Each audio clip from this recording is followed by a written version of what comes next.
শোনো শোনো শোনো সবে শোনো দিয়া মন, আজ মা রেঁধেছে কুমড়ো ডাঁটা পোস্ত করিয়া যতন। অনেক কুমড়ো ডাঁটা হয়েছে আর একটা কুমড়োর মুচিও পড়েছে। দেখুন কত কুমড়ো ডাঁটা হয়েছে।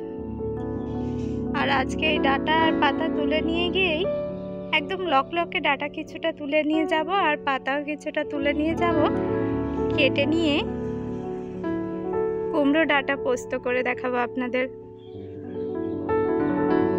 লকলকে ডাঁটা আর শাক তুলে নিই। কুমড়োর ডাঁটা আর আলুটাকে খুব ভালো করে সেদ্ধ করে নিয়েছি পরিমাণ মতো নুন দিয়ে। আমাদের বাড়ির একেবারে টাটকা পাতা, এটা কুমড়ো পাতা। কুমড়ো পাতাগুলোকে একদম ছোট ছোট করে কেটে নেব।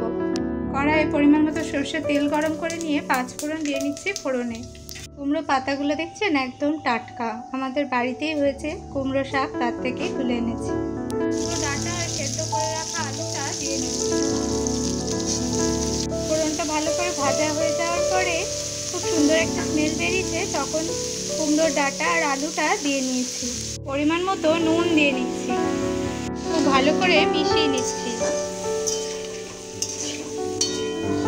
কুমড়ো শাকগুলোকেও একেবারে ছোট ছোট করে কুচি করে দিয়ে নিচ্ছি।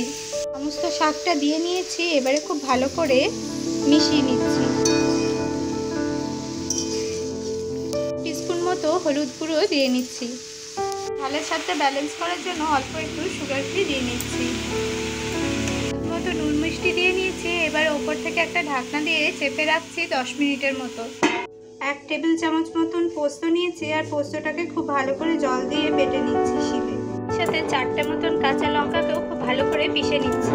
মিনিট পরে ঢাকনাটা উঠিয়ে দেখাচ্ছি, দেখুন একদম সুন্দর করে শাকগুলো মজে গিয়েছে। পরিমাণ মতো ঝোলের জন্য জল দিয়ে নিয়েছি, জলটাও বেশ ভালোভাবে ফুটে গিয়েছে। এবারে বেটে রাখা পোস্ত দিয়ে নেব। তার আগে কাঁচা লঙ্কাটাও দিয়ে নিয়েছি এর মধ্যে। একেবারে রেডি। এবার উপর থেকে শুধু পোস্তটা দিয়ে নামিয়ে নেব।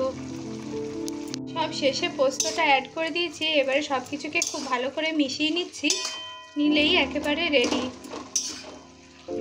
ডাঁটা পোস্ত। কুমড়ো শাকের ডাঁটা দিয়ে পোস্ত বানিয়েছি আজ। গাছের টাটকা এই ডাঁটা আর শাকের পোস্ত ভীষণ সুস্বাদু হয়। কুমড়ো শাক আর ডাঁটা অনেকেই খেতে চান না, একবার এরকমভাবে শুধু পোস্ত দিয়ে রান্না করে দেখুন, এর স্বাদ ভুলতে পারবেন না, এতটাই সুস্বাদু হয় এটা খেতে। এটা একেবারে রেডি হয়ে গেছে, আমি নামিয়ে নিচ্ছি। রেসিপিটি ভালো লাগলে বন্ধুরা এরকমই আরও নতুন রেসিপি দেখবার জন্য আমাদের চ্যানেলটা অবশ্যই সাবস্ক্রাইব করে রাখবেন। পাশে থাকা বেল বাটনটিতে প্রেস